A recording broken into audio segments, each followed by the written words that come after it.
போன எபிசோடு எங்க முடிஞ்சதுன்னு ஞாபகம் இருக்கிறதா? சீஸ்மோக்கை ஓட்டிக்கிட்டு இருக்கிறது யாருங்கிறத தரையில இருந்து பார்க்க முடியலங்கிற காரணத்துக்காக வானத்துல பறந்து ஓட்டுறவன் யாருன்னு பாக்குறதுக்கு இளவரசர் ரெனேரா முயற்சி பண்றாங்க. அதோட அங்க கட் பண்ணோம். இப்போ ரெனேராவோட டிராகனும் அந்த பக்கம் சீஸ்மோக்கும் எதுக்கு நிக்குது. அதே மாதிரி இளவரசர் ரெனேராவும் அந்த பக்கம் அந்த தம்பிகாரனும் எதுக்கு நிக்கிறாங்க. இவை யாரு என்னங்கறத இளவரசர் ரெனேராவுக்கு தெரியாது. உன் முன்னாடி நிக்கிறது 7 தேசங்களின் ராணி. நீ திருடிட்டு வந்த டிராகன் எங்க டிராகன் ஸ்டோனோட டிராகன் அப்படின்னு சொன்னதும் தப்புன்னு மண்டி போட்ட அந்த பையன், தப்பா நினைச்சுக்காதீங்க, நான் திருடல, நான் அந்த டிராகனை தேர்ந்தெடுக்கல, அந்த டிராகன் தான் என்ன தேர்ந்தெடுத்துச்சு அப்படிங்கிறாப்ல. என்னப்பா அது, எவ்வளவு பெரிய மேட்டரை அசால்ட்டா பண்ணிட்டு இப்படி டப்புனு என் முன்னாடி மண்டி போடுறியே அப்படின்னு இளவரசர் ரெனேரா கேட்பாங்க. நான் ஹவுஸ் வலேரியனுக்கு சேவை பண்ணிக்கிட்டு இருந்தவன், எங்க அம்மா ஒரு கப்பல் கட்டுறவங்க, உங்க அப்பா அப்படின்னு இளவரசர் ரெனேரா விசாரிச்சா அவர் ஒன்னும் சொல்ற மாதிரி எதையும் பெருசா சாதிச்சிடல அப்படிங்கிறான் பையன் தம்பிகாரன். சரி, உன் குடும்பத்துக்கும் டிராகன்களை ஆளக்கூடிய டார்கேரியன் வம்சத்துக்கும் ஏதாவது சம்பந்தம் இருக்கா? உன்னோடைய மூதாதையர்கள் யாராவது டார்கேரியன் வம்சத்தை சேர்ந்தவங்களா அப்படின்னு கேட்க, முன்னோர்களை பத்திய டீட்டெயில்கள்லாம் தெரிஞ்சு வச்சுக்கிற அளவுக்கு குடுப்பனை எங்க வீட்டுல இல்லங்க அப்படிங்கிறாரு தம்பிகாரன். ஆனா எனக்கு ஒரு உதவி பண்ணுங்க, நான் உங்களுக்கு சேவை பண்றேங்கிறான். என்னன்னு கேட்டா, அந்த டிராகன் என்ன தேர்ந்தெடுத்துருச்சு, ஆனா அந்த டிராகனை எப்படி ஓட்டணும், அந்த டிராகனை எப்படி பயிற்சி செய்யணும், இது எதுவுமே எனக்கு தெரியாது, அதையெல்லாம் எனக்கு சொல்லிக் கொடுங்க, நான் கத்துக்கிறேங்கிறான். உங்களுக்கு சேவை பண்ண நான் தயாராகவும் இருக்கிறேங்கிறான். இதை கேட்டதான் இளவரசர் ரெனேரா மனசு அப்படியே குளிர்ந்து போச்சு. சரி, எல்லாமே நானும் உங்களுக்கு சொல்லி தரேன், ஆனா இப்போ டிராகன் ஸ்டோன் வரைக்கும் உன்னால இந்த டிராகனை ஓட்டிட்டு வர முடியுமான்னு கேட்டா, நான் முயற்சி பண்றேங்கிறான் சிரிச்சுக்கிட்டே. இளவரசர் ரெனேராவுக்கு ரொம்ப சந்தோஷம். ஏன்னா கூட இருக்கிறவங்க எல்லாம் இது முடியாதுன்னு சொல்லிக்கிட்டு இருந்த காலகட்டத்துல இது இப்போ இயற்கையாவே நடந்து முடிஞ்சிருச்சு. இது இளவரசர் ரெனேராவுக்கு ஒரு பெரிய பலத்தை கொடுக்கும்னு நம்பலாம். இந்த பக்கம் கிங்ஸ் லேண்டிங்ல ராஜமாதா, எனக்கு விவரம் தெரிஞ்ச காலகட்டத்தில இருந்து இந்த நாட்டுக்காகவும் நாட்டு மக்களுக்காகவும் நாங்க எவ்வளவோ செஞ்சிருக்கிறோம், ஆனா கேவலம் சோறு இல்லைன்றதுக்காக நாட்டு மக்கள் ஆண்ட எங்களையே கொல்ல பார்த்தாங்களே, இத அந்த அம்மா மனசை ஏத்துக்க மாட்டேங்குது, புலம்பி தள்ளிக்கிட்டு இருக்காங்க. அப்படி என்ன நாங்க பண்ணிட்டோம்னு எங்களை அப்படி வெறுக்கணும் அப்படின்னு புலம்பிக்கிட்டு இருக்காங்க வைத்தியர் முன்னாடி. வைத்தியரோ, உங்க கையில இருக்கிற இந்த காயம் ஆறிடும்,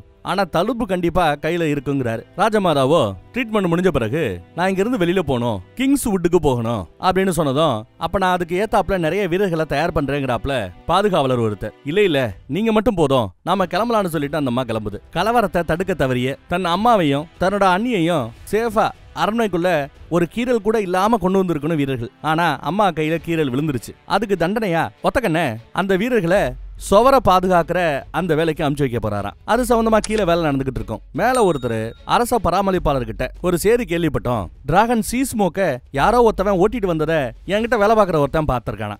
அதாவது அவன் நேரா பார்க்கல, அவனுக்கு ஒரு குதிரை ஓட்டவர் சொல்லியிருக்கிறாரு, குதிரை ஓட்டவருக்கு ஒரு படகுல வந்த மீனவர் சொல்லியிருக்கிறாரு, அந்த மீனவருக்கு ஒரு கப்பல் ஓட்டி சொல்லியிருக்கிறாப்ல. கடைசியா எனக்கு நியூஸ் வந்திருக்குன்னு சொன்னதும், இதை ஒத்தக்கண்ண கிட்ட சொல்லி நீங்க நல்ல பேர் எடுத்துக்கன்னு சொன்னா, இல்ல இவ்வளவு பேரை கடந்து வந்திருக்கிற உண்மையானு எனக்கு தெரியாது, பேசாம இத அப்படியே கண்டுக்காம விடுறதா நல்லதுன்னு அரச அரண்மனை பராமரிப்பாளர் சொல்றார். இந்த பக்கம் 2 டிராகனும் சேர்ந்து டிராகன் ஸ்டோனுக்கு பறந்து வருதுங்க. வட்டமேசமான நாடு கூடுது ஸ்மால் கவுன்சில்.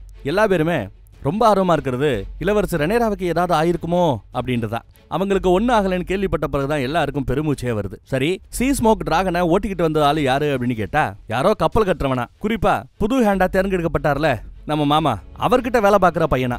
இதை கேள்விப்பட்டதும் அவரே ஆச்சரியப்பட்டு போறார். ஏற்கனவே இளவரசர் ரெனேரா கிட்ட அற வாங்கினார்ல, அந்த அற வாங்கின பிரபு அது எப்படி ஒரு தாழ்ந்த குலத்தை சேர்ந்த ஒருத்தன் மிக உயரிய டிராகனை ஓட்டலாம், அதெல்லாம் தப்புங்க, அவனை பிடிச்சி ஜெயில போடணுங்க, இப்படி எல்லாம் பேசிட்டு இருக்கிறாரு அற வாங்கின மனுஷன். ரெனேராவோட மூத்த பையனும், ஆமா அம்மா எங்க அப்படின்னு கேட்கிறான். அவங்க இன்னைக்கு இந்த ஸ்மால் கவுன்சில் அட்டன் பண்ண போறது இல்லன்னு சேரி வந்திருக்கிறதா சொல்ல, அற வாங்கினாலு இன்னும் கோவப்படுறாரு. சீஸ்மோக்க ஓட்டின அந்த பயல விருந்தினர் அறையில ராணி தங்க வச்சிருக்காங்களா, இளவரசர் ரெனேரா தங்க வச்சிருக்காங்களா. இந்த பக்கம் புழு இளவரசர் ரெனேரா கிட்ட, இந்த புது டிராகன் பாகனை நீங்க நம்புறீங்களா அப்படின்னு கேக்குறாரு. ஆமா நான் நம்புறேன், ஏன்னா அவன் ஒண்ணு அந்த டிராகனை பிடிக்கணும்னு ஆசைப்படல, டிராகன் தான் அவனை தேர்ந்தெடுத்திருக்குது, அவன் உடம்புல எங்கேயோ டார்கெரியன் வம்சத்து ரத்தம் இருக்குது, அதை டிராகன்களால உணர முடியும், அதனாலதான் அவனை தேர்ந்தெடுத்திருக்குது. சீஸ்மோக்கு எப்படி இப்போ ஒரு டிராகன் பாகன் கிடைச்சானோ, அதே மாதிரி நம்ம கிட்ட இருக்கிற வெர்மத்தாருக்கும் நம்ம கிட்ட இருக்கிற சில்வர் ஸ்மோக்குக்கும் இதே மாதிரி டிராகன் பாகங்கள் தேவை அப்படின்னு ஆசைப்படுறாங்க இளவரசர் ரெனேரா. அதுக்கு இங்க இருக்கிற இந்த கோப்புகளை பார்த்து மறுபடியும் சில பேரை தேர்ந்தெடுத்து டிராகனை ஓட்ட அனுமதிக்கணுங்கிறாப்ல இந்த அம்மா பேசிக்கிட்டு தேடிக்கிட்டு இருக்குது. ஏற்கனவே இவங்க ஒருத்தவனை தேர்ந்தெடுத்தாங்க, அவனை டிராகன் எரிச்சு கொண்டுடுச்சு. மேபி அவனோட உடம்புல டார்கெரியன் ரத்தம் ரொம்ப மெல்லிதா இருக்கலாம், டிராகனால உணர முடியாத அளவுக்கு ரொம்ப கம்மியா இருக்கலாம். இப்படி சொல்லி தேடிக்கிட்டு இருக்கும்போது புழு பக்கத்துல வந்து, ஏமா கொஞ்சம் நிப்பாட்டு, சும்மா இந்த புக்ல தேடுற வேலையை நிறுத்து, உங்க டார்கெரியன் வம்சத்தை சேர்ந்த எவ்வளவோ இளவரசர்கள் உல்லாச விடுதிக்கு அடிக்கடி வருவாங்க. அவங்க மூலமா பிரெக்னன்ட் ஆன எவ்வளவோ ஆட்களை எனக்கு தெரியும். இன்னும் நிறைய பேர் கூட இருக்கலாம் எனக்கு தெரியாம. அவங்க எல்லாரையுமே நாம இந்த முயற்சிக்கு பயன்படுத்திக்கலாம். அது மட்டும் இல்லாம உங்க டார்கரியன் வம்சத்தை சேர்ந்த நிறைய பேர் தங்கி வாழ்ந்த இடம் இந்த டிராகன் ஸ்டோன். இங்கேயும் நீங்க தேடி பார்த்தாலும் அந்த மாதிரி நீங்க எதிர்பார்க்கிற டார்கரியன் வம்சத்துல பிறந்த ஆனா முறதவரி பிறந்த நிறைய பேரை உங்களால கண்டுபிடிக்க முடியும். புத்தக புழு மாதிரி புத்தகத்தையே தேடிக்கிட்டு இருக்காதீங்கன்னு சொல்ல இளவரசர் ரெனேரா யோசிக்கிறார். இளவரசர் ரெனேராவுக்கு இதுல கொஞ்சம் சந்தேகம் உண்டு. தாழ்வுகுடியிலிருந்து டிராகன் பாகன்களை தேர்ந்தெடுக்க சொல்றியா அப்படின்னு கேக்குறாங்க. ஏன் என்ன தப்புன்னு புழு கேப்பா. இல்ல உயர்குடியா இருந்தா அவர்களுக்கு விசுவாசம் அதிகமா இருக்கும், ராஜ பரம்பரை மேல ஒரு பற்று அதிகமாக இருக்கும். இப்படி எல்லாம் இந்த அம்மா யோசிக்குது. ஆஹா, உங்களை எதிர்த்து யுத்தம் பண்ணாங்களே 2 டிராகன்ல வந்துகிட்டு ஒத்தக்கண்ணனும் அவங்களோட அண்ணனும், அவங்களும் நீங்க சொல்ற அதே ராஜ பரம்பரை தான். அவங்களும் உங்களுக்கு சொந்தக்காரங்க தான். ஆனா உங்களை எதிர்த்து சண்டை செய்யல. உங்களுக்காக ஏற்கனவே வேலை செஞ்சுக்கிட்டு இருக்கிற, சர்வீஸ் செஞ்சுக்கிட்டு இருக்கிற அவர்களுக்கு இருக்கிற அந்த விசுவாசம் உயர்குடிக்கு இருக்காது. நீங்க நம்பி இவங்களை களத்துல இறக்கி பார்க்கலாம் அப்படின்னு புழு ஆலோசனை கொடுத்துக்கிட்டு இருக்கிற. அந்த பக்கம் வட்டமேச மாநாட்டுல பெரிய பெரிய ஜாம்பவாங்க எல்லாம் ஸ்மால் கவுன்சில்ல உட்கார்ந்துட்டு இருக்காங்க. அவங்க கிட்ட கூட இந்த அம்மா ஆலோசனை கேட்காம புழு கிட்ட தான் இப்போ அரசியலையும் ஆலோசனையும் கேட்டுக்கிட்டு இருக்கிற. பல கட்ட யோசனைக்கு பிறகு ஏன் இளவரசர் ரெனேராவோட பிள்ளைகளை கூட வெளியில நல்லபடியா பிறக்கல, முறதவரி பிறந்தவங்கன்னு ஒரு பேர் உண்டு. அதனால விடுகலதைய தாழ்குடி மக்களை வச்சு நாம ஒரு படையை உருவாக்கலாம்னு இளவரசர் ரெனேரா முடிவு பண்ணிட்டாங்க. அந்த பக்கம் விருந்தினர் அறையில இருக்கிற தம்பிகாரனை காட்டுறாங்க. மாமா அவர்கள் வந்து யாராவது நம்ம கிட்ட வேலை பார்த்த பையனா அப்படின்னு பாக்குறதுக்காக விருந்தினர் அறைக்கு வர்றாரு. பார்த்ததுமே பிரபு அப்படிங்கிறான் இவன். இது பிரபுவா? அப்படித்தான் என்ன கூப்பிடுவியா?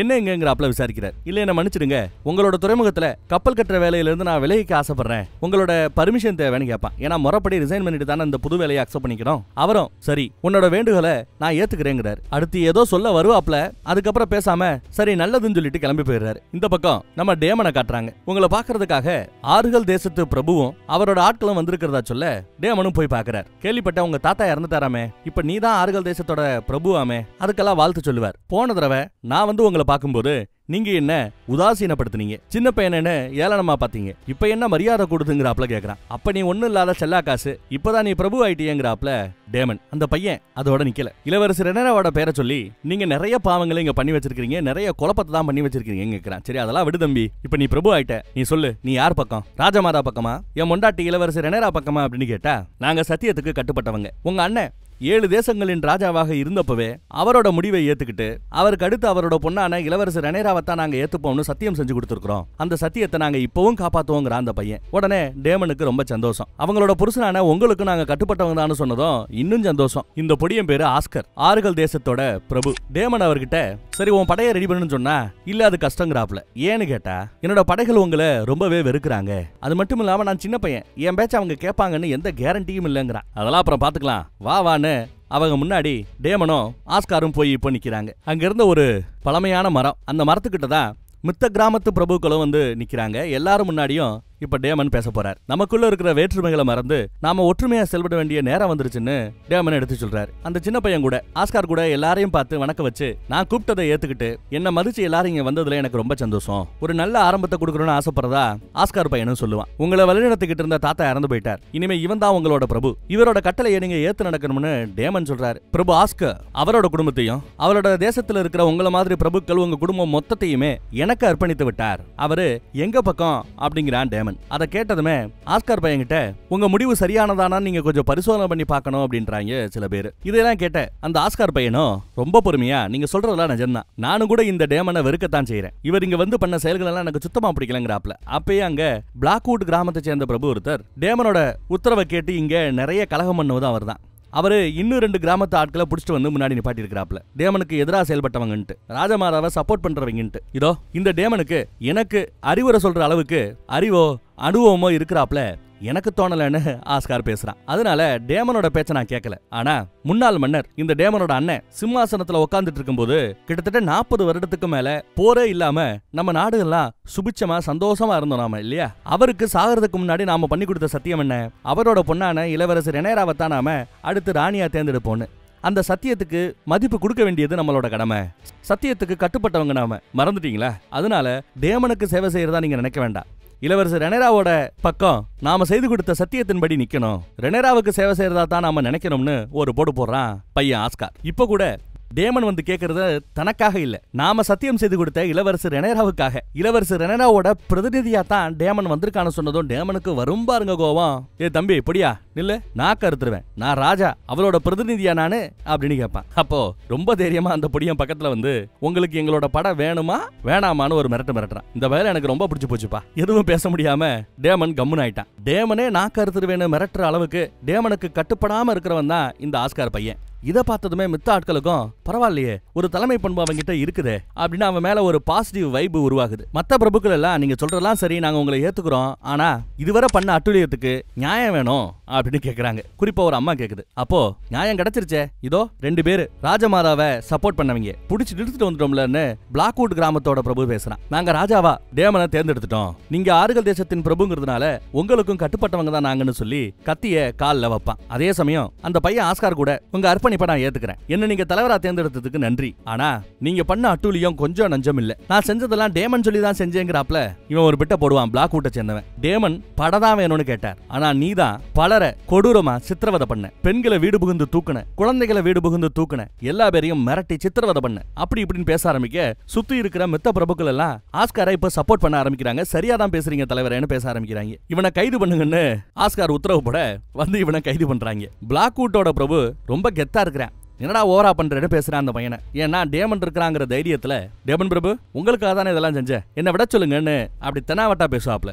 ஆனா இப்போ இந்த பயலுக்கு சப்போர்ட் பண்ணாம ஆஸ்காருக்கு சப்போர்ட் பண்ணா தனக்கு படைகள் கிடைக்கும், அதனால ஒளிஞ்சு போன்னு இந்த பயல அவரு சப்போர்ட் பண்ணல. பெரிய துரோகமா நினைச்சிட்டு பிளாக்வுட் பயபுள்ள கத்துவான். இதுல அந்த பையன் சும்மா இல்லாம ஒருபடி மேல போய் உங்களுக்கு எங்க படைகள் வேணும்ல, உங்களை தப்பான வழியில வழி நடத்துனது இந்த பிளாக்வுட் ஆளுன்னு நினைச்சுப்போம், அவன் பண்ண தப்புக்கு தண்டனை அதுவும் நீங்க கொடுத்தா இன்னும் நல்லா இருக்கும்னு ஒரு போடு போடுறான். டேமன் கொஞ்சம் கூட யோசிக்கலையே, விருட்டுன்னு கத்தி எடுத்துட்டு வந்து ஓங்கி ஒரு வெட்டு. அப்படியே கேமரா அவன் மூஞ்சிக்கு போக்கஸ் போகுது. கட் பண்ணா இப்போ ஏதோ ஒரு பில்டிங்ல சுத்தி திரியறாப்ல இவனை காட்டுறாங்க. தான் அண்ணன் கூட இவன் பேசுறாப்ல மறுபடியும் அதே மாதிரி கனவு வருது. கனவுல முன்னாள் மன்னர் டேமனோட அண்ணன், இந்த மகுடத்துக்கு நான் என்னைக்குமே ஆசைப்பட்டது இல்ல, ஆனா இதுக்கு ஆசைப்பட்டுக்கிட்டு இருந்தவன் நீதான், உனக்கு இந்த சிம்மாசனம் வேணுமா, இந்த மகுடம் வேணுமான்னு அவர் கேக்குறாப்ல ஒரு காட்சி. கட் பண்ணி இப்போ கிங்ஸ் லேண்டிங்ல ராஜமாதாவோட மூத்த பையனை காட்டுறாங்க. டிராகனால உடம்புல பாதி எரிஞ்சு போனவன் இப்போ நடைபயிற்சி முடியுமான்னு செக் பண்ணி பார்த்துட்டு இருக்கான். பொத்துன்னு விழுகிறான். என்னால முடியலன்னு ராஜமாதாவோட மூத்த பையன் கத்திக்கிட்டே இருப்பான். வைத்தியர் ஒரு பக்கம் அவரை நடக்க வைக்க முயற்சி பண்றாரு, முடியல. அதே சமயம் அரண்மனை பராமரிப்பு வருது, நீங்க அதை தனியா செய்ய வேண்டாம், நானும் உதவி பண்றேன்னு இன்னொரு பக்கத்துல அவன் போய் நின்னுக்கிட்டு இவருக்கு நடைபயிற்சி கொடுக்குறாங்க. எனக்கு வேண்டாண்டா, வலிக்குதுடா, விட்டுருங்கடான்னு சொன்னாலும் கேட்க மாட்டேங்கிறாங்க. குறிப்பா காலை தூக்கி அப்படி பெட்ல அவங்கள படுக்க வைக்கும் போது அவன் கத்துவான் பாருங்க, கத்து அப்படி இருக்கும். அவனோட ஒரு பக்க காதே எரிஞ்சு கரைஞ்சு போச்சு. எவ்வளவு அழகா இருந்த மனுஷன் இப்ப எப்படி அகோரமா மாறி போயிட்டான்னு பாருங்க. அப்புறம் வைத்தியரை கூப்பிட்டுட்டு இதெல்லாம் பத்தாது, கொஞ்ச நேரத்துக்கு அப்புறம் மறுபடியும் ட்ரைனிங் கொடுங்கறாப்ல. இல்லப்பா எல்லாம் முயற்சி பண்ணியாச்சுப்பா, அவருக்கு ஓய்வு தேவை, படுக்கையிலே தான் அவர் இருக்கணும், அவர் வேதனை அவருக்கு தான் தெரியும்னு வைத்தியர் எவ்வளவோ எடுத்து சொன்னாலும் பராமரிப்பு கேட்க மாட்டேங்கிறார். ஏன்னா பராமரிப்பு தேவை, அவன் பேச்ச கேட்கிற ஒருத்தர் சிம்மாசனத்துல உட்கார்ந்து இருக்கணும், அது இவனா இருக்கணும்னு நினைக்கிறான். ஒத்தக்கண்ணனை ரொம்ப ஈஸியா எடுப்பார் கைப்பிள்ள மாதிரி வேலை வாங்கிட முடியாதுங்கிறது பராமரிப்புக்கு தெரியும். மறுபடியும் முயற்சி பண்ணுங்க, நீங்க முயற்சி பண்றது வெளியாட்களுக்கு தெரியாம இருக்கட்டும், அதுக்காக உங்களுக்காக வேலை பார்க்கறதுக்காக ஒரு வீரரை நான் தயார் பண்றேன் அப்படின்னு வேற பராமரிப்பு சொல்லிட்டு போறாரு. மாமா அவர்கள் துறைமுகத்துக்கு போய் தான் உயிரை காப்பாத்தினான்ல ஒரு பையன் அண்ணங்காரன், அவனை கூப்பிட்டு மீன்பிடி படகுகள் ரெடியா இருக்கட்டும், அதுல கொஞ்சம் வீரர்களும் இருக்கட்டும், நான் சொல்லும் போது மெசேஜை கொண்டு போறதுக்கு அவங்க தயாரா இருக்கணும், இப்படி எல்லாம் காமனா சத்தம் போட்டு பேசிட்டு அண்ணங்காரனை அப்படியே கொஞ்சம் தனியா கூட்டிட்டு போய் பக்கத்துல வச்சு, டேய் தெரியும்ல சீ ஸ்மோக் டிராகனுக்கு ஒரு டிராகன் பாகன் கிடைத்து விட்டான்னு. ஆமாங்க கேள்விப்பட்டங்க அப்படின்றான் இவன். அந்த டிராகன் பாகன் வேற யாரும் இல்ல, சாட்சாத் உன்னோட தம்பிதான்னு சொன்னதும்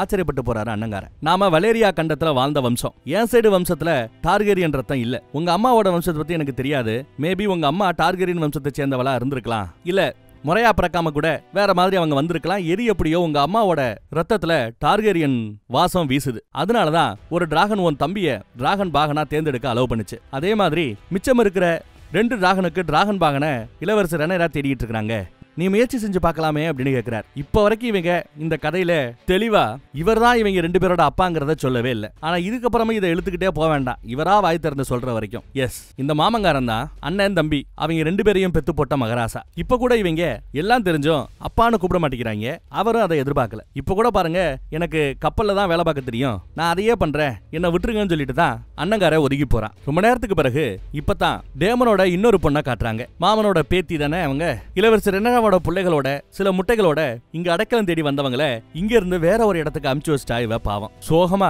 அங்க இருந்து இன்னொரு அடைக்கலம் தேடி அவ புறப்பட்டு போறா. ஒரு டிராகனை ஓட்டக்கூடிய தகுதி இல்லையேன்னு இவ அழுகாத நாட்களே இல்ல. இப்ப வரைக்கும் கூட ஒரு டிராகன் கிடைக்காதா, நானும் ஒத்துதான் அப்படிங்கறத ப்ரூவ் பண்ண முடியாதான்னு ஏங்கி கிடக்கிறவதான் இவ. சோகத்தின் மொத்த உருவமா அடைக்கலம் தேடி புறப்பட்டு போய்கிட்டு இருக்கா. இவளுக்கு அடைக்கலம் இதுவரை கொடுத்துக்கிட்டு இருந்தவங்க அந்த கதவுகளை சாத்தினதுமே இன்னொரு திசையில இவ ஓடுறா. ஏன்னா இந்த ஏரியா பக்கம் பெரிய டிராகன் ஒன்னு சுத்திக்கு தெரியுதுன்னு இவளும் கேள்விப்பட்டிருக்கிறா. அங்கங்க அந்த டிராகன் நிறைய ஆடுகளையும் குதிரைகளையும் எரிச்சு தள்ளி இருக்கும். அதையெல்லாம் அவ பார்த்துட்டு அந்த தடயங்களை ஃபாலோ பண்ணிக்கிட்டு இருக்கா.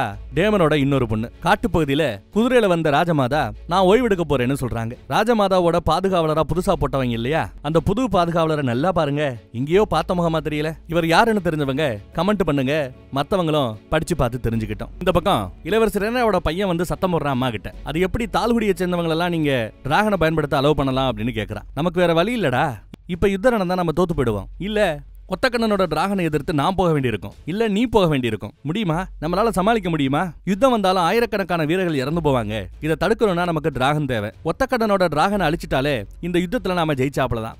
அதுக்கு நமக்கு நிறைய டிராகன்கள் தேவைங்கிறாப்ல அவ எடுத்து சொல்லுவா. இவனுக்கு என்ன பிரச்சனைனா டார்கேரியன் வம்சத்தை சேர்ந்தவங்க தான் டிராகனை ஆளணும், டிராகனை ஓட்டணும். இப்படி போற வரவெல்லாம் ஓட்டினா அப்புறம் நாம யாருங்கிறாப்ல கோவப்படுறான். இவனோட உண்மையான கோவத்துக்கான காரணம் வேற. நீங்க நல்லா யோசிச்சு பாருங்க, டார்கேரியன் வம்சத்தை சேர்ந்த அத்தனை பேருக்கும் தலைமுடி வெள்ளையாத்தான் இருக்கும், கோல்டு கலர்ல இருக்கும். ஆனா இந்த மூத்த முடிய பாருங்க கருப்பு கலர்ல இருக்குது. இதனாலேயே இவன் மொரதவரி பிறந்தவனோன்னு வெளியில ஒரு பொருளை ஓய்கிட்டு இருக்கும். இவனுக்கும் அது நல்லா கேட்கும். இவனுக்கே சின்ன வயசுல பாடம் சொல்லி கொடுத்த ஸ்ட்ராங்னு ஒருத்தர், அவரும் இளவரசர் ரெனேராவும் அப்ப காதலிச்சிட்டு இருந்தாங்க இல்லையா, அந்த காதலுக்கு பிறந்தவன் தான் இந்த மூத்தவன். அதை கேட்டுவிட்டான். இத்தனை நாளா கேட்காதவன் தன் அம்மா கிட்ட அதை கேட்டுவிட்டான். நீங்க அடுத்து சிம்மாசனத்துல உட்காருறீங்க, உங்களுக்கு ஏதாவது ஆயிடுச்சுன்னா அதுக்கப்புறம் சிம்மாசனத்துல உட்கார வேண்டிய அந்த உரிமை யாருக்கு இருக்குன்னு இப்பயே கேட்கிறேன். உனக்கு தாண்டா மகனே இருக்குன்னு அந்த அம்மா பேசும். அது வர சந்தோஷம். என் முடி டிராகன் வம்சத்து டார்கேரியன்களோட முடி மாதிரி வெள்ளையாவோ கோல்டு கலர்லயோ இல்ல. இதுக்காகவே என்னோட சிம்மாசனம் மறுக்கப்படலாம். ஆனாலும் ஏதோ டிராகனை நான் ஓட்டுறேங்கிற அந்த ஒரே காரணத்துக்காக என்ன அவங்க ஏத்துக்க வாய்ப்பு இருக்குது.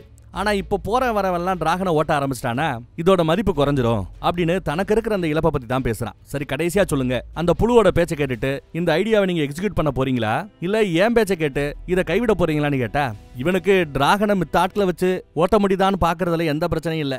ஆனா உயர்குடி மக்களை மட்டும்தான் இதுக்கு பயன்படுத்தணுங்கிறது இவனோட எண்ணம். ஆனா அம்மாவோ இல்லடா, எனக்கு ஒரு வழி இல்லடா, கடவுள் காமிச்ச வழி இதுதான், இதுல தான் நான் பயணப்படுவேன்னு அம்மா தெளிவா சொல்லிடுறாங்க. அப்புறம் டிராகன் ஸ்டோன்லயே தான், இதே அரண்மனையிலேயே தான் அண்ணங்காரன் வந்து நிக்கிறான். ஏதோ ஒரு மெசேஜை டெலிவரி பண்ணணும்னு மாமா சொன்னார்ல, அந்த மெசேஜுக்காக காத்துக்கிட்டு இருக்கிறான். புழு வந்து ஒரு மெசேஜை கொடுத்துட்டு நல்லபடியா கொண்டு போய் சேர்த்துருன்னு கொடுக்குறாங்க. அதை வாங்கிட்டு இவன் புறப்பட்டு போறான். அந்த மெசேஜ் இன்னொருத்தவருக்கு கைமாறுது. அவர் மீன்பிடி படகுல அங்கிருந்து ஏறி போறாரு. கிங்ஸ் லேண்டிங்குள்ள அந்த மீனவர்கள் கொண்டு வந்த மீன் நுழைஞ்சிருச்சு. அந்த மீன்களை வெட்டி பார்த்தா உள்ள சேதி என்னங்கிற தூது என்னங்கிற மேட்டர் இருக்குது. அந்த தூதை படிச்சு பார்த்துட்டு அதை நெருப்புல போட்டுறா இவ ஒருத்தி. அவங்க மூலமா மெசேஜ் காட்டு தீ மாதிரி பல பேருக்கு பரவுது. துணி துவைக்கிறவங்கள இருந்து விதவிதமா பல பேருக்கு மெசேஜ் பரவுது. அந்த செய்தி கொஞ்சம் புரளி மாதிரி பரவுது. பார்ல ஒருத்தர் பேசிட்டு இருக்கிறான். இந்த மாதிரி நான் கேள்விப்பட்டேன். எதுக்கு ஒருத்தர் உட்கார்ந்துட்டு இருக்கிறான் பாருங்க. இவனை எபிசோடு 2லயோ 3லயோ பார்த்திருப்போம். நானும் டிராகன் வம்சத்தை சேர்ந்தவன் தான், இளவரசர் ரெனேராவோட சொந்தக்கார வம்சத்துல தான் நான் வருவேன், இப்படி எல்லாம் சொல்லிட்டு இருந்திருப்பேன். உனக்கு ஒரு நல்ல வாய்ப்பு இது. டிராகன்களை உரிமை கொள்வதற்காக டிராகேரியன் வம்சத்தை சேர்ந்த முரதவரி பிறந்த நிறைய பேரை கூப்பிட்டுக்கிட்டு டிராகன் ஸ்டோருக்கு ஒரு படகு போக போகுதான். நீயும் போலாம்ல, டிராகனை பிடிக்க முயற்சி பண்ணலாம்ல, இது ஒரு அரிய வாய்ப்பு அப்படி இப்படின்னு பேசி பாக்குறாங்க. இவனுக்கு என் கால் மட்டும் நல்லா இருந்துச்சுன்னா நான் எல்லாம் ட்ரை பண்ணுவேன், யுத்தத்துல ஆளா போய் நிப்பேன் அப்படி இப்படின்னு சொல்லிட்டு இருக்கிறான். ஆக்சுவலா இவனுக்கு யுத்தம்னா பயம். ஆனா இவங்க எல்லாம் ஏத்தி வரத பார்த்துட்டு சரி நாமளும் முயற்சி பண்ணலாமேன்னு அவனுக்கு கொஞ்சம் ஆசை வரத்தான் செய்யுது. இந்த பைபிள்ல தான் டார்கேரியன் வம்சத்தை சேர்ந்தவன்னு சொல்லியே இங்க இருக்கிற நிறைய பேர்கிட்ட ஓசியா குடிப்பான். ஓசி குடிக்காகத்தான் இப்படி எல்லாம் சொல்லிட்டு தெரியவா. இது உண்மையா பொய்யான்னு வேற இப்ப டவுட் வர ஆரம்பிச்சிருது. எல்லா பேரும் இவன் டிராகனை கிளைம் பண்ண போறான், எல்லாரும் பாராட்டுங்க பாராட்டுங்கன்னு எல்லாரும் மதுக்கோப்பையை எடுத்து சியர்ஸ் சியர்ஸ்னு கத்திக்கிட்டு இருக்காங்க. இந்த பக்கம் கிங்ஸ் லேண்டிங்ல ஒரு குடும்பத்தை அடிக்கடி காட்டுவாங்கல்ல, உடம்பு சரியில்லாம இருக்கிற குழந்தை, சாப்பாடு கிடைக்காம இருக்கிற அம்மா, அவங்களுக்கு உதவி செய்ய முடியாம இருக்கிற அப்பா, அந்த குடும்பத்தை காட்டுறாங்க. டிராகனை ஓட்டுறதுக்காக இளவரசர் ரெனேரா ஆட்களை இன்னைக்கு ராத்திரி படகுல கூப்பிடுறாங்கிற மேட்டர் தெரிஞ்சு இவரும் கிளம்புறதுக்கு தயாராக இருக்கிறார். கட்டின பொண்டாட்டிக்கிட்ட கூட தன் பிறப்பை பத்தி அவர் சொன்னதில்லை. என்னோட அப்பா யாருங்கிறது எனக்கு தெரியாது, ஆனா என்னோட அம்மா எனக்கு நல்லா தெரியுங்கிறாரு அவரு. இவனோட அம்மா ஒரு உல்லாச விடுதியில வேலை பார்த்துட்டு இருந்தாங்களாம். மித்த எல்லாரையும் விட அவங்களுக்கு ஏகப்பட்ட சுதந்திரம் கொடுக்கப்பட்டதான் அப்போ. ஏன்னா அவ டார்கேரியன் வம்சத்தை சேர்ந்தவளா. டார்கேரியன் வம்சத்தை சேர்ந்த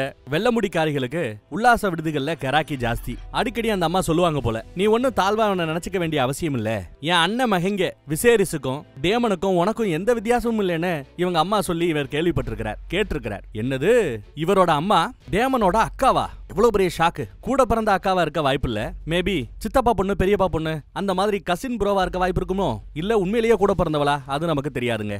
ஆனா இவர் சொல்றபடி பார்த்தா இவரோட அம்மாவும் டேமனோட அப்பாவும் கூட பிறந்தவங்க. அப்ப நம்ம டேமனுக்கு இவன் மச்சான் முறை வர்றான். மச்சானோ மாப்பிள்ளையோ நம்ம மச்சானே சொல்லி பழகுவோம். இது வரைக்கும் மச்சான் வேற யாருக்கும் பேர் வச்சது இல்ல. சோ டேமனோட மச்சான் தான் இவன். முறை வழி பார்த்தா எவ்வளவு ஷாக்கான செய்தி இல்ல.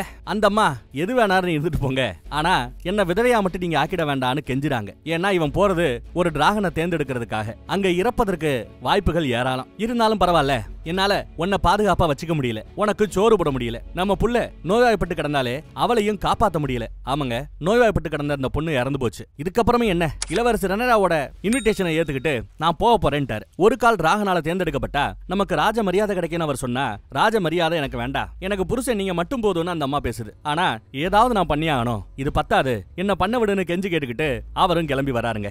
இந்த மாதிரி கிங்ஸ் லேண்டிங் உள்ள இருந்து இப்படி முறையாக பிறக்காத எவ்வளவோ பேரு மீன்பிடி படகுகள் மூலமா அந்த பக்கம் இளவரசர் ரெனரா இருக்கிற டிராகன் ஸ்டோனுக்கு வந்து சேர்றாங்க. அதே சமயம் ராஜமாதா என்னன்னா காட்டுக்குள்ள ஹாயா குளிச்சுக்கிட்டு இருக்கிறா. ஏன்னா பையன் மதிக்கல, மக்கள் வெறுக்கிறாங்க, அதனால காட்டு பக்கம் போயிட்டா. டிராகன் ஸ்டோன்ல அரண்மனையில இருந்து கிங்ஸ் லேண்டிங்ல இருந்து வந்துகிட்டு இருக்கிற தனது ரத்தங்களை இளவரசர் ரெனரா பாக்குறாங்க. அவங்களை சந்திக்கிறதுக்காக மேல இருந்து கீழே இறங்கி வந்தா வலேரியன் மொழி பேசக்கூடிய டிராகனையே மேய்ப்பாங்கல்ல மேய்ப்பாளர்கள், அவங்க எல்லாம் வலேரியன் மொழியிலேயே இந்த அம்மா கூட சண்டை போடுறாங்க. இது முட்டாத்தனம், விளையாடுறதுக்கு டிராகன் என்ன பொம்மைகளா, இவ்வளவு புனிதமான வேலையை பண்ணிக்கிட்டு இருக்கா நாங்க நினைச்சுக்கிட்டு இருந்தோம், இப்படி அசிங்கப்படுத்துறீங்களேன்னு சத்தம் போடுறாரு பெரியவர். புனிதமான டிராகன்களை இவங்கெல்லாம் ஓட்டுறதை எங்களால ஏத்துக்க முடியாது, இந்த சகதியில நாங்க மிதிக்க மாட்டோம்னு சொல்லி அவங்க எல்லாம் ஒன்னா அங்க இருந்து கிளம்பிடுறாங்க. புழுவும் மேல இருந்து இதெல்லாம் பாத்துக்கிட்டு தான் இருக்கிறா. அவங்க போனா என்ன, நீங்க ஒரு மிகப்பெரிய வேலைக்காக இங்க வந்திருக்கீங்க, இதுவரை உங்களுக்கு யாருமே கொடுத்துறாத ஒரு வாய்ப்பை நான் கொடுத்திருக்கிறேன். உங்களுக்கு 2 வாய்ப்பு. ஒன்னு, அந்த டிராகனால தேர்ந்தெடுக்கப்பட்டு டிராகன் பாகனா நீங்க மாறலாம், இல்ல அந்த முயற்சியில அதால எரிக்கப்பட்டோ இல்ல அது வாய்க்கு நீங்க இரையாகலாம். அப்படி இல்லாம இங்க இருந்து பயந்து ஓன்னா மறுபடியும் கிங்ஸ் லேண்டிங்க்கு போய் இப்படி கிடந்துதான் சாகணும். உங்களுக்கு இருக்கிற வாய்ப்புகள் சரியா இல்லாததுனால நீங்களே தேர்ந்தெடுத்துக்கங்க. எனிவே சாவு நிச்சயம், அது வீர மரணமா சோக மரணமாங்கிறத நீங்க முடிவு பண்ணிக்கங்கன்னு ஆத்துன்னு பயங்கரமா சொற்பொழிவா ஆத்துறாங்க. வாங்க, நீங்க பார்க்க வேண்டிய ஒருத்தர் அறிமுகப்படுத்துற வாங்கன்னு கூட்டிட்டு போறாங்க. எங்க டிராகன் கோகைக்கு கூட்டிட்டு போறாங்க. வெர்மித்தோரை காட்டுறதுக்காக கூட்டிட்டு வராங்க. வெர்மித்தோர் இந்த உலகத்திலேயே 2வது பெரிய டிராகன்னா வெர்மித்தோர் தான். ஒத்தக்கண்ணனோட டிராகனுக்கு அடுத்த பெரிய டிராகன்னா அதான் போல. அதை அடையிற அந்த குடுப்பனை உங்களுக்கு இருக்கான்னு பாப்போம் வாங்கன்னு கோகைக்கு கூட்டிட்டு வந்தாச்சு. கோகையோட நுனியில நின்னுக்கிட்டு வலேரியன் மொழியில வெர்மித்தோர் டிராகனை இவங்க கூப்பிடுறாங்க. டிராகன்களுக்கான மொழி தான் வலேரியன் மொழி. அந்த மொழியில கூப்பிடுறதுனால வெர்மித்தாரும் வந்து நிக்குதுங்க. அப்பப்பப்பப்பா எவ்வளவு பிரம்மாண்டம்னு பாருங்க. இத பார்த்தே வந்த கூட்டத்துல பல பேருக்கு உச்சா வந்திருக்கும். புழுவும் அங்க இருந்து பாக்குறா, மிரண்டு போய் பாக்குறா. அடங்குன்னு இந்த அம்மா வலேரியன் மொழியில கத்துது. அது ஓரளவு சைலண்டா இருக்குது, எல்லாரையும் மோப்பம் முடிச்சு பாக்குது. ரைட், இத யாரு நீங்க டெஸ்டுக்கு கூப்பிட போறீங்க, யாரு வரான்னு கேட்டா ஒருத்தர் நான் வரேன்னு வராங்க. இதுக்கப்புறம் என் கையில ஒண்ணும் இல்ல, இனி நீங்க தான் பாத்துக்கணும்னு சொல்லிட்டு அவங்க விறுவிறுன்னு ஏறி மாடியோட பால்கனில போய் நின்னு என்ன நடக்குதுன்னு பாக்குறாங்க. ஏகப்பட்ட பேரு. வெர்மித்தோர் முன்னாடி நிக்கிற அந்த ஆளை பாக்குது. கொஞ்சம் பொறுமையா கழுத்தை நீட்டி சுத்தி இருக்கிற எல்லாரையுமே பாக்குது. இவனும் கையை நீட்டி டிராகனை தொட பாப்பான். அப்படியே நெருப்ப விட்டு அவனை எரிச்சிருது. கூட 2 பேர் சேர்ந்து எறிறாங்க. பல பேர் பயந்து கீழே விழுகிறாங்க. இளவரசர் ரெனராவை கூட இங்க இருந்து போக சொல்லி கூட இருக்கிற பாதுகாவலன் சொல்லுவான். ஆனா அவங்க போக மாட்டேங்கிறாங்க. வீரர்களை மீறி சில பேர் பயந்து ஓடிடுறாங்க. குறிப்பா மச்சாங்காரரு நெருப்புல இருந்து தப்பிக்க தரையா விழுந்துறாரு. இன்னொருத்தன் ஒரு பயந்தாங்குழி இருக்கிறான்ல சரக்கு பாட்டி, அவன் ஆள விடுங்கடா சாமின்னு ஓடுவான். டிராகனோட வாய் தட்டி மேல இருந்த தூண்ல இருந்து கீழே குகைக்குள்ள விழுந்துட்டான். காட்டுத்தனமா நெருப்ப கக்குது. அதுக்கு பயந்துகிட்டு படியில இறங்கி நிறைய பேர் கீழே வராங்க. டிராகனோட வாயில ஒருத்தி மாட்டிக்கிட்டு எப்படி சாகுறான்னு பாருங்க. சோகமா அதெல்லாம் பாத்துக்கிட்டு இருக்கா. ஒருத்தர் என்ன விட்டுன்னு கதறுவாரு. விடலையே டிராகனு, எல்லாம் முடிஞ்சு போச்சுன்னு இளவரசர் ரெனரா போர்லயே தோத்து போனாப்ல மூஞ்சிய வச்சுக்கிறாங்க. எதுக்கு பார்த்தா டிராகன் அடங்கல. வெர்மித்தோருக்கு பயந்து கீழே விழுந்து ஒருத்தன் மயங்கி கிடந்தான்ல சரக்கு பாட்டி, அவன் அதுக்கு பயந்துட்டு கையில ஒரு தீப்பந்தத்தை எடுத்துட்டு சைடுல இருக்கிற ஒரு சின்ன கேப் வழியா உள்ள ஓடுறான், உசுரை காப்பாத்திக்கிறதுக்காக. இந்த பக்கம் மச்சானோ தூணுக்கு இந்த பக்கத்துல வந்துட்டு இருப்பார் பாருங்க. நெருப்புல கருக்கி பல பேர் கீழே விழுவாங்க. ஓடுகிறது என்ன மச்சானும் ஓடுறாரு. கண்ணில் படுறவங்க எல்லாம் எரிச்சு தள்ளுது. ஒரு பாறைக்கு பின்னாடி போய் ஒளிஞ்சுப்பார். அதே இடத்துல இன்னொரு பொண்ணு ஒளிஞ்சிட்டு இருக்கும். ஆனா அலறும். எம்மா அலறாதம்மா, ஒன்னும் பிரச்சனை இல்ல, சத்தம் போடாம இருன்னு சொல்லிடுறாரு. டிராகன் அந்த பக்கம் பலரை சுட்டு அவங்கள இரையாக்கிட்டு இருக்கும். அந்த பக்கம் திரும்பிடுச்சேன்னு இவர் இந்த பக்கம் அந்த பொண்ணோட ஓடுவார். முன்னாடி அந்த பொண்ணு தான் ஓடிக்கிட்டு இருக்கிறா. அந்த பொண்ணை டிராகன் பாத்துருது. அவளை எரிக்க போக ஆம்பளையா இவரு வேணும்னா என்ன சாப்பிடு போது நிறுத்துன்னு இங்க இருந்து கத்துறார். ஏன்னா ஏற்கனவே பொண்ணை நோய்க்கு பலி கொடுத்துட்டாரு. பொண்டாட்டி எங்க பட்னியா கிடக்குறா. வாழ்க்கையவே வெறுத்து போனவரு செத்தாலும் பரவாயில்லன்னு தான் இங்க வந்திருக்கிறாரு. இங்கேயும் பல இறப்புகளை பார்த்துட்டார். மேல இழப்பதற்கோ பயப்படுவதற்கோ எதுவும் இல்லைன்னு முடிவு பண்ணி தான் அவளை கடிக்க போன அந்த டிராகன் கிட்ட இருந்து அந்த அம்மாவை தள்ளி விட்டுட்டு இவ காப்பாத்திட்டு வா வந்து என்ன எடுத்துக்கோ வான்னு பயம் இல்லாம கூப்பிடுறார். இவரோட கர்ஜனை சிங்க கர்ஜனை மாதிரி இருக்குது. டிராகனும் பதிலுக்கு கர்ஜிக்கும். ஆனா இங்க இருந்த எல்லார்கிட்டையும் இல்லாத ஒண்ணு இப்ப இவங்கிட்ட இருக்குது. அதான் மரண பயம். மரண பயம் அவங்கிட்ட இல்ல. ஒரு டிராகனை ஆளணும்னா, ஒரு டிராகன் மீது ஏறி சவாரி பண்ணணும்னா அவர்களுக்கு பயம் இருக்க கூடாது. அப்படி பயம் இல்லாம இவன் எதுக்கு நின்னு என்ன வேணாலும் பண்ணிக்கன்னு முன்னாடி நிக்கிறத பார்த்துட்டு டிராகன் அவனுக்கு அடிபணியுது, அமைதியாகுது. கொஞ்ச நேரத்துல அவர் முன்னாடி அப்படியே சரணடையுது. மனுஷன் முகத்துல ஹீரோயிசத்தை பார்க்கணுமே, சிரிப்பை பார்க்கணுமே, வேற லெவல்ல செஞ்சு விட்டுட்டாப்ல மச்சான். இளவரசர் ரெனேரா அதை பார்த்துட்டு அப்பாடா இத்தனை இழப்புகளுக்கு ஒரு பதில் கிடைச்சிருச்சுன்னு சந்தோஷப்படுறாங்க. அதே சமயம் அந்த பக்கம் உயிர் பயத்துல தப்பி போனானே ஒருத்தன் சரக்கு பாட்டி, அவன் அந்த பக்கம் போய்கிட்டு இருப்பான். அது அந்த குகையோட எண்டு பகுதி. அங்க ஒரு டிராகன் இருக்கும். டிராகனுக்கு பயந்துகிட்டு மெதுவா போனவன் கீழே கவனிக்காம அங்க இருந்த ஒரு முட்டையை மிச்சு விட்டான். முட்டை கூமுட்டை தான். கரெக்டா முட்டை பொரியிற சத்தம் கேட்டு இங்க இருக்கிற டிராகனோட பேரு சில்வர் ஸ்மோக். சில்வர் கலர்ல இருக்கும். சில்வர் விங் இந்த டிராகனோட பேரு. அது இவன் வந்து மோந்து பாக்குது. டிராகன் முட்டையோட வாசம் இவன் உடம்புல வீசுது. அதுல இவங்கிட்ட இருக்கிற பயம் தெரியல, ரொம்ப பழக்கப்பட்ட வாசம் தான் தெரியுது. இவனும் எங்க நம்மள சாப்பிட போதோன்னு பயந்து அப்படியே கண்ண முடிப்பான். ஆனா அது இந்த பயலுக்கு அடிமணியுது. அடிச்சது பாருங்க இவனுக்கு லக்கு. இவனே எதிர்பார்க்காத ஒரு விஷயம் நடந்து போச்சு. இவனும் சிரிக்கிறான். கட் பண்ணா அந்த பக்கம் கிங்ஸ் லேண்டிங்ல வட்டமேச மாநாடு ஸ்மால் கவுன்சில் நடந்துகிட்டு இருக்குது. கீழே மக்கள் எல்லாம் டிராகன் கத்துறாங்க. என்னது டிராகனான்னு ஒத்த கண்ணை பார்த்துட்டு தெரிச்சு ஓடியாரான். குதிரை மேல ஏறி வேகமா ஓடுறான் வர்றான் வந்துகிட்டே இருக்கிறான். ஏன்னா இங்க இருக்கிற இந்த டிராகனை சமாளிக்கணும்னா ஒத்தக்கண்ணனோட டிராகனை எடுத்து இவன் பறந்தாதான் சாத்தியம். சரிப்பா, இங்க வர டிராகன் யாரோட டிராகன் பார்த்தா நம்ம சரக்கு பாட்டியோட டிராகன் தான் வருது. நான் டிராகனை ஏறிட்டேன், டிராகனை சவாரி பண்றேங்கிறத தன்னோட பார்ல குடிச்சுக்கிட்டு இருக்கிற சக நண்பர்களுக்கு காட்டணும் இல்லையா, அதுக்காக கெத்து காட்டுறதுக்காக சரக்குல பைபிள்ல இந்த பக்கம் சுத்தி வந்துகிட்டு இருக்கிறான் போல தெரியுது. இதை அழிச்சிடணும்னு குதிரையில வந்த ஒத்தக்கண்ணனும் தன்னோட ராட்சச டிராகன்ல ஏறிக்கிறான். மலை மாதிரி இருக்குது. அது மேல ஏறி இந்த டிராகனை விரட்டிக்கிட்டு இந்த பக்கம் வரான். அதுக்குள்ள கிங்ஸ் லேண்டிங்க சுத்தி பார்த்துட்டு டிராகன் திரும்ப டிராகன் ஸ்டோனுக்கே பறந்து வந்துருச்சு. இவன் டிராகன் ஸ்டோன் பக்கத்துக்கு இப்ப பறந்து வந்துகிட்டு இருக்கிறான். பயப்படாம நேரா போறவன் தான். ஆனா இந்த தடவை தடவையா தன்னோட ராட்சச டிராகனுக்கு அமைதியாரு பொறுமையாருன்னு வலேரியன் முறையில போக வேண்டாங்கிறான். ஏன் இவன் பயப்படணும்? இவனும் இங்க வந்து சுத்தி காட்டிட்டு ஒரு ஆட்டம் காட்டிட்டு போகலாமே. வண்டியை திருப்பிட்டு வேண்டான்னு தெரிச்சு ஓடுறானே, அப்படி என்னத்தை இவன் பார்த்துட்டு பயந்து ஓடுறான் அப்படின்னு பார்த்தா இங்க இளவரசர் ரெனேராவுக்கு கிடைத்த 3 டிராகங்களையும் மொத்தமா பார்த்து மிரண்டு போயிட்டான். குறிப்பா வெர்மித்தோர் பின்னாடி நிக்குது. சில்வர் விங்கு உச்சியில உட்கார்ந்துருக்கு. இளவரசர் ரெனேராவோட கோல்டு டிராகனும் இங்க இருக்குது. இது போக சீஸ்மோக்கை ஏற்கனவே இவங்க கைப்பற்றிட்டாங்க. இப்படி பல டிராகன்களை மொத்தமா பார்த்து பயந்து ஓடிட்டான் அவன். இது இளவரசர் ரெனேராவுக்கு கிடைத்த 2வது வெற்றி. அப்ப முதல் வெற்றி என்னன்னு கேக்குறீங்களா? அதான் கிங்ஸ் லேண்டிங்ல மக்களையே அரச பரம்பரைக்கு எதிரா திருப்பி விட்டாங்கல்ல, அது முதல் வெற்றி. அதுக்கும் காரணம் அந்த புழுதான், அவ கொடுத்த ஐடியா தான். இப்ப இது இவங்களுக்கு 2வது வெற்றி. இதுக்கும் காரணம் அதே புழுதான், அவ கொடுத்த ஐடியா தான். பயங்கரம்ல. இதுவரை பார்த்த எபிசோட்லயே இந்த எபிசோடு தான் தரமான எபிசோட். அடுத்து நம்ம பார்க்க போற எபிசோடு தான் ஹவுஸ் ஆஃப் டிராகன்ல சீசன் 2ஓட கடைசி எபிசோடு, கிளைமேக்ஸ் எபிசோடு. கண்டிப்பா ஒரு பெரிய யுத்தம் இருக்கும், சில இழப்புகள் இருக்கும், சில டிராகன் சாகும்னு நம்ம நம்பலாம்.